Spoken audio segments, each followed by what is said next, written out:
Buenísimo. Entonces, retomando.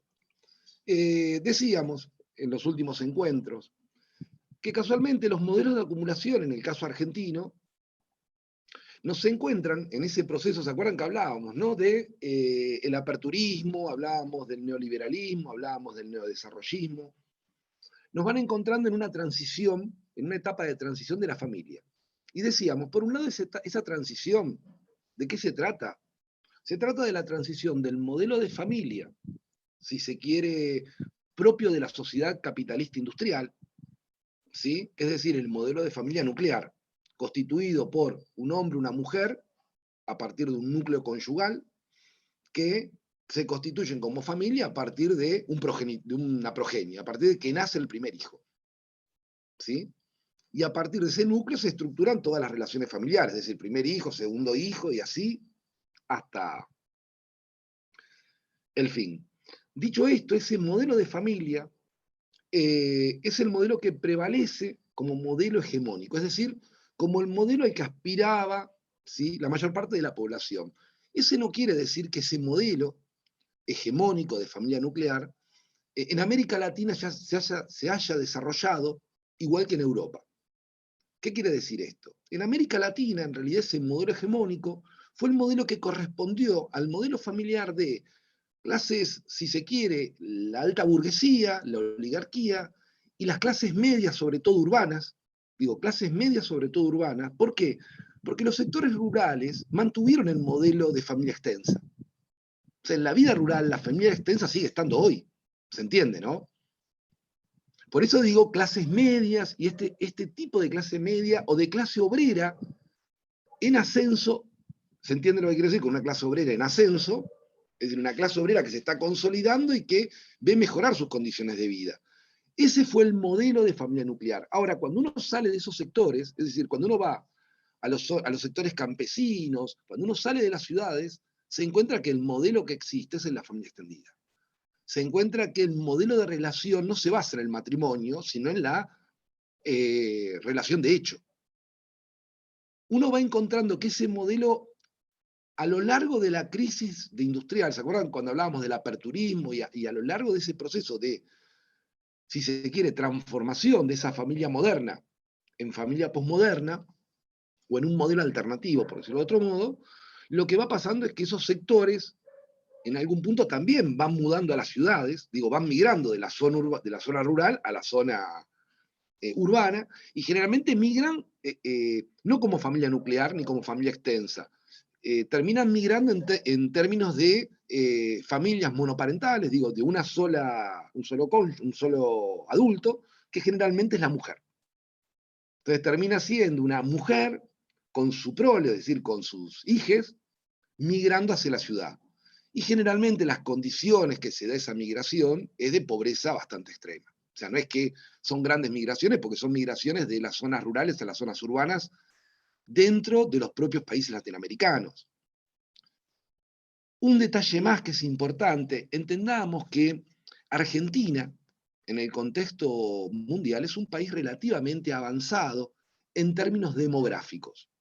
¿Qué quiere decir en términos demográficos? Que realmente tenemos una estructura de población donde una gran mayoría se concentra en las edades más altas, en los adultos mayores. Tenemos una estructura donde hay muchos adultos mayores y tiene que ver con una estructura muy similar a la de los países avanzados. En los países menos avanzados, si se quiere, o en países donde la transición demográfica todavía no se desarrolló tanto, lo que uno encuentra es mucha más altas tasas de natalidad y una estructura de población invertida, es decir, mucho más grande los sectores más jóvenes y mucho más chica hacia arriba, hacia los sectores más adultos mayores. Dicho esto, un poco lo que le quería marcar era esto, el paso de la familia moderna a la posmoderna. Ese inicio, a mi entender, se da con las transformaciones que comentábamos la semana pasada respecto a el control del cuerpo que empieza a tener la mujer a partir de la aparición de la píldora. Y a partir del control del cuerpo que empieza a tener la mujer, porque ahora empieza a poder controlar ella misma, sin que nadie se lo diga, por medio del uso de la píldora, cuándo quedar o cuándo no quedar embarazada, lo que va a suceder es otro fenómeno que va a ser el de la separación de el placer del sexo. Es decir, el sexo era pensado como un acto de reproducción para la mujer. O sea, la mujer, ¿sí?, recurría al sexo para la reproducción, que terminaba siendo vista como la función, si se quiere, función, entre paréntesis, natural de ella. O sea, ¿qué es lo natural? Diría el argumento conservador respecto a la familia. Y lo natural es que sea madre. Argumentos de este tipo se entienden bien. ¿Alguna duda? Se entiende claramente lo que estamos diciendo. Respecto a esto, a partir de la separación del placer de la reproducción, es decir, la píldora, lo que garantiza es que, primero, se puede tener sexo sin querer tener hijos. Por lo tanto, si uno tiene sexo sin querer tener hijos, queda claro que lo que busca, ¿qué es? El simple placer. No busca otra cosa. Y esto es lo que hace emerger una nueva dimensión, porque imagínense que hasta ese momento, o sea, ser mujer estaba prohibido tener placer, o sea, era como en dos cosas, dos universos paralelos, ¿se entiende, no? La doble moral patriarcal llegaba a tal punto que al hombre no se le permitía casi tener placer con la mujer, con su pareja. Por eso se le permitía tener placer con otras mujeres. Y estaba bien visto en esta doble moral patriarcal, se entiende bien, ¿no? Eh, Hasta ese punto la noción de familia estaba separada de la noción de placer. O sea, vincularse no estaba relacionado a lo placentero. Y esto es algo novedoso. ¿Por qué? Porque cuando uno piensa en la familia hoy, la piensa también desde la idea del deseo y desde el placer. O sea, nadie querría hoy estar en una familia, nos costaría mucho, ¿no? Hoy entender, sacrifiquémonos por nuestros hijos y aguantémonos todo lo que tenga que aguantarse. Hoy nos parecería terrible. Hoy, de hecho, uno mira la historia, si se quiere, del patriarcado y le parece terrible lo que fueron sometidas y sometides millones de personas en los últimos, porque estamos hablando en el último siglo, son millones de personas, millones de mujeres, no son 10, son millones, eh, porque básicamente se le cercenó el derecho al placer. Y al hombre se le permitió, porque también el otro día una compañera me decía esto, también el patriarcado es injusto con el hombre, ¿sí? Porque si no parecería ser que ser hombre es beneficiarse, no. O sea, el patriarcado es un sistema obviamente de opresión, que oprime mucho más a la mujer, no lo estamos debatiendo, pero que también oprime a los hombres. Por eso digo, el hombre oprimido de hoy termina siendo el trabajador oprimido de dentro de 10 segundos, y termina siendo el padre opresor dentro de 24 segundos, y termina siendo el compañero opresor al rato. Y sí, es la historia de la opresión. En última instancia, lo que sí hemos avanzado es al punto de descubrir que incluso en eso que parece tan privado y tan íntimo como la familia, también aparecen esas formas. Y esto sí es un avance. O sea, poder hablar con un familiar y decirle, mirá, esto que veo es tal cosa, también es un avance. Ese avance en algún punto pone en tensión a la familia. ¿Por qué la pone en tensión? Porque en el modelo de familia nuclear que hablábamos, pasaba algo paradójico. ¿Se acuerdan que decíamos los derechos sociales entraban por medio de ese mismo modelo, en la medida que ese modelo ponía al varón adulto, heterosexual, como jefe de la familia? Pero para que eso sea posible, le tenía que garantizar a ese varón adulto heterosexual un ingreso y un conjunto de derechos sociales que le garanticen que toda la familia iba a quedar incluida en esa sociedad industrial. ¿Lo entienden bien? Mientras eso fue posible, la sociedad básicamente se dio lo que llamamos el progreso. ¿Sí? Ese proceso de ascenso social, avanzaba la industria, la gente se mudaba, esto expandía la clase obrera, aumentaba el consumo y el país crecía. Cuando apareció el aperturismo y cuando aparecieron otros modelos que ya los veníamos hablando, lo que va a desaparecer es esto. O sea, el horizonte del ingreso y el horizonte de vamos a crecer desaparece, el empleo deja de garantizar la inclusión social, el hombre solo no puede garantizar que su familia se mantenga, empieza a salir la mujer al mercado laboral, empiezan a pasar estos procesos que hacen que ese modelo de familia básicamente no tenga sustento en la realidad, o sea, sea insostenible. en el mundo real. La mujer al salir y a su vez al separar el sexo de esto que decíamos, la reproducción del placer, automáticamente descubre un mundo nuevo. Y sí, en la fábrica conoce otros compañeros, ve otra forma de relacionarse. Digo, mientras la mujer está cerrada y encerrada al ámbito doméstico, no conoce el mundo. ¿Y por qué no conoce el mundo? Y porque lleva a los chicos a la escuela, lleva a los acá, los lleva al médico, se preocupa, esto y lo otro, prepara la comida, cuando llegó la noche, se acabó el mundo, a dormir se ha dicho. Cualquier ama de casa que tiene 3 o 4 amigas y su vida social no dejaba de ser mucho más que eso, 3 o 4 amigas y un par de actividades con ellas, y la posibilidad de crecer se da cuando uno sale al mundo laboral. Ahí conoce gente nueva, ahí se empieza a vincular con otras personas, ahí uno. Y eso también es interesante porque pone en tensión a la familia. Y en muchos casos llega al punto donde la mujer termina teniendo mayores ingresos que el varón. Y esto también pone en tensión un régimen que, recordemos, es heteronormativo. Yo voy a repetirlo, es heteronormativo. Lo cual significa que para el varón, para el hombre cis, la tensión respecto a tenés que ser el proveedor, tenés que ser el que cuida, tenés que ser el que protege, es altísima. Incluso hoy en día sigue siendo alta, aunque parezca que hemos avanzado tanto, tanto no hemos avanzado. Entonces, dicho todo esto, ese modelo de familia que llamábamos moderno empieza en algún punto a ser cuestionado. ¿Sí?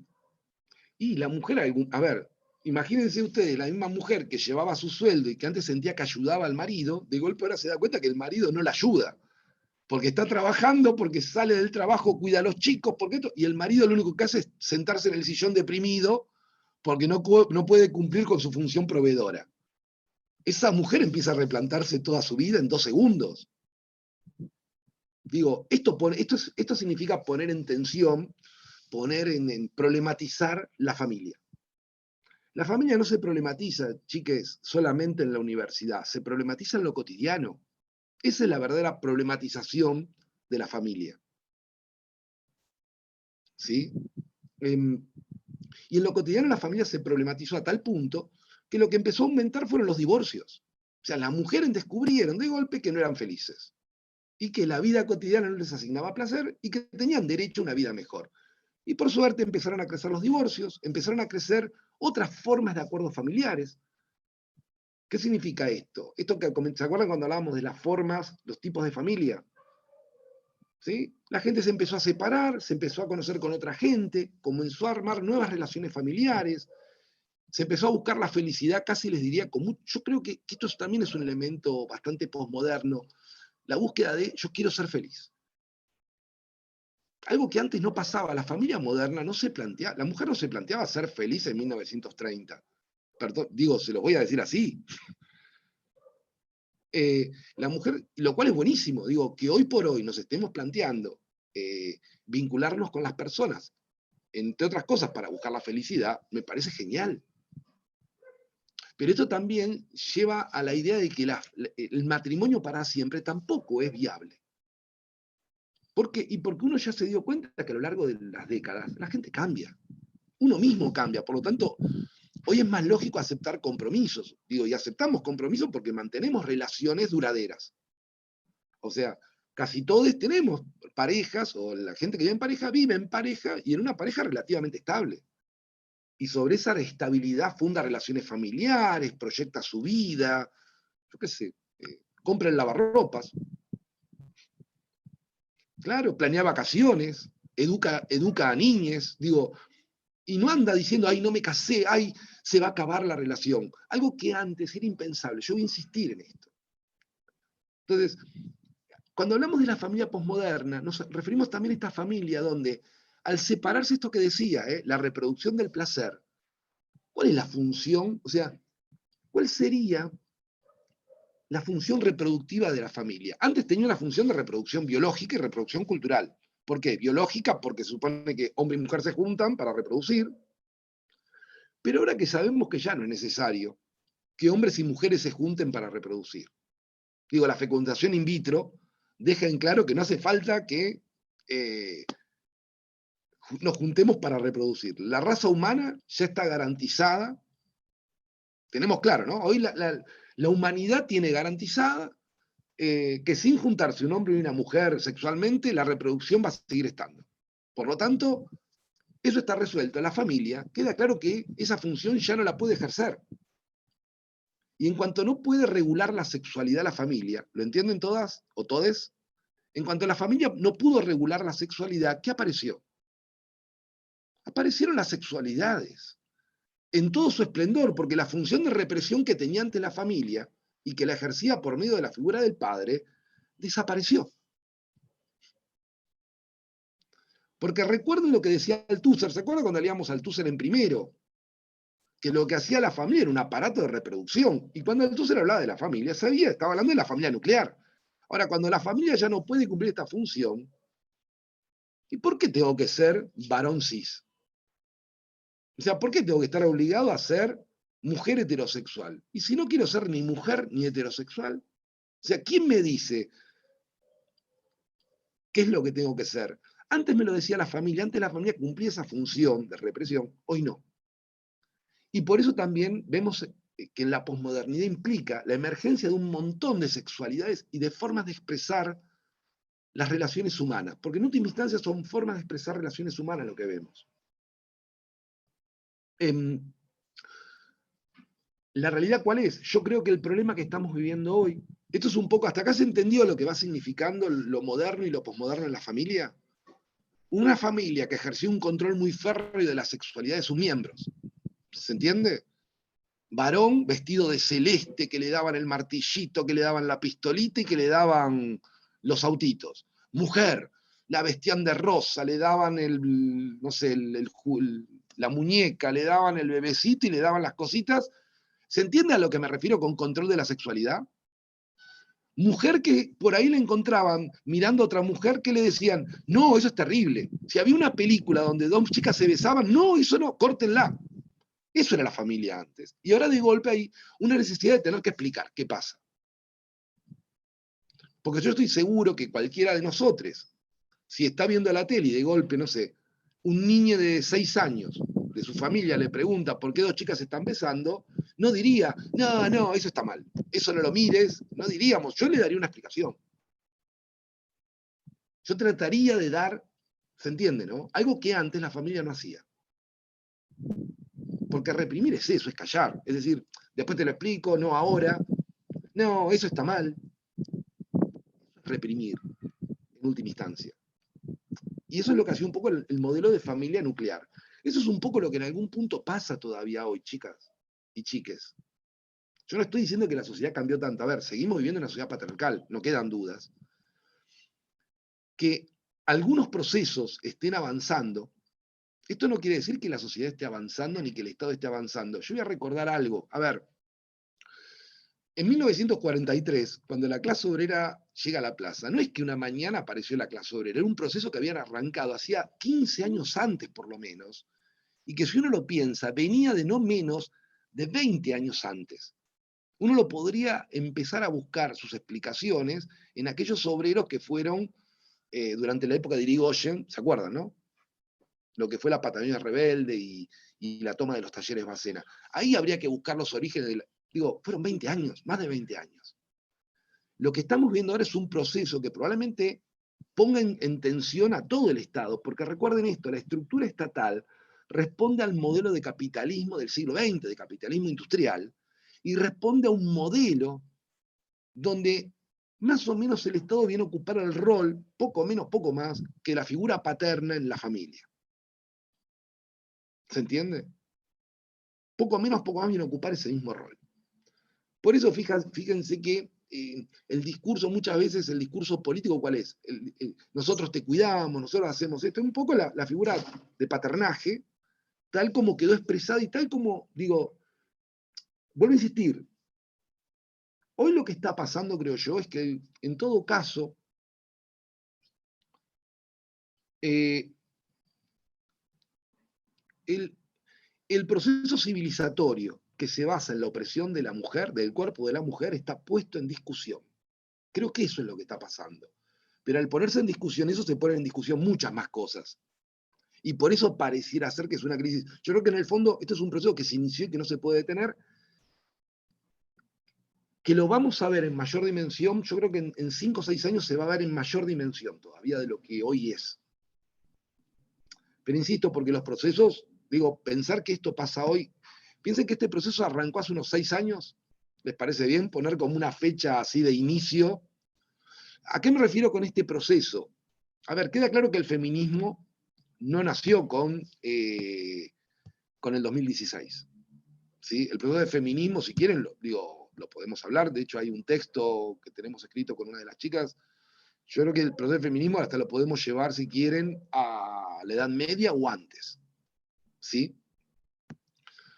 Yo lo que quiero decir es que se dio un elemento central, que es esta idea de una política de género no binaria. O sea, la idea de que la política de género tiene que superar el binarismo. Esto me parece realmente disruptivo en el discurso feminista. Esto es lo que me parece realmente un tema que pone en debate todo. Porque es descubrir que no es un problema de los hombres solamente. Porque insisto, a ver, si yo soy hombre y soy homosexual, no disfruto de todos los beneficios de ser hombre, se los puedo asegurar. Y si soy hombre y soy trans, menos. Es más, creo que mi situación sería peor, sería mucho más oprimido que una mujer, ¿sí?, hetero. Entonces digo, pongamos todo, esto es lo que lo que yo creo que viene a ser realmente disruptivo, esto es lo que yo creo que tiene que recuperar en todo caso eh, el aspecto más transformador que tiene el feminismo. Yo creo que ese es el aspecto más transformador y creo que esa es la gran diferencia entre el feminismo del siglo XX y el feminismo de hoy. ¿Sí? Dicho esto, ¿cómo andamos con los 20 minutos, Tami? La idea era que empiecen a ver estas diferencias entre lo moderno y lo posmoderno. ¿Sí? Esas diferencias, piensen que se van haciendo realidad leyes. Digo, la posibilidad de un matrimonio igualitario surge a partir de esta tensión que estábamos comentando. Digo, si uno piensa en la familia posmoderna, piensa en una familia donde es posible el matrimonio igualitario, donde estos procesos eh, eh, pensar a las personas desde la igualdad de oportunidades y la igualdad desde la diversidad es algo propio de la familia posmoderna. ¿Sí? Esto es lo que quería marcar hasta acá. Esto va a tener otras consecuencias que vamos a ver en los próximos 7 días, porque obviamente la familia posmoderna es mucho más que esa idea de familia, entendida como algo fijo y estable. La familia posmoderna es una familia realmente que está sujeta permanente a incorporación y salida de miembros, aunque parezca mentira. ¿Y por qué? Y porque cuando uno piensa, piensen por ejemplo en las familias recompuestas, ¿no? Cualquier familia recompuesta automáticamente se va a vincular, va a tener una parentela más amplia. ¿Y por qué? Y porque va a venir, digo, todo el grupo familiar asociado a quiénes, a miembros que vienen de familias y de grupos diferentes. Entonces, y permanentemente siempre aparece gente y sale gente. Digo, siempre una prima trae un nuevo novio, o siempre una tía, o siempre aparece un sobrino nuevo, o siempre pasa algo en las familias. Siempre, por eso digo que siempre entran y salen. Entra y sale gente. ¿Por qué? Porque tienen la dinámica misma de la vida. Por otro lado, recuerden que hay un aspecto nuevo de la familia, sobre todo en la posmodernidad, que tiene que ver con lo afectivo. La cuestión afectiva históricamente estuvo vinculada a la mujer y a lo femenino. ¿Sí? O sea, afecto, feminidad y mujer eran como sinónimos. ¿En qué sentido eran sinónimos? Y que se suponían que, ¿se acuerdan? Digo, esta idea de los hombres no lloran, pareces una nenita y cosas por el estilo. O sea, la idea de que el hombre no tiene que mostrar o no tiene que expresar los sentimientos, porque eso es un elemento muy femenino. Esta es una idea que hoy a nadie, digo, nadie la creería. ¿Sí? Pero si uno piensa en la familia, hace en el 2000, algunos de ustedes, uno ve un programa del 2000 y uno dice, ¿cómo podían ver esto la gente? Es más, uno ve un programa del 2010,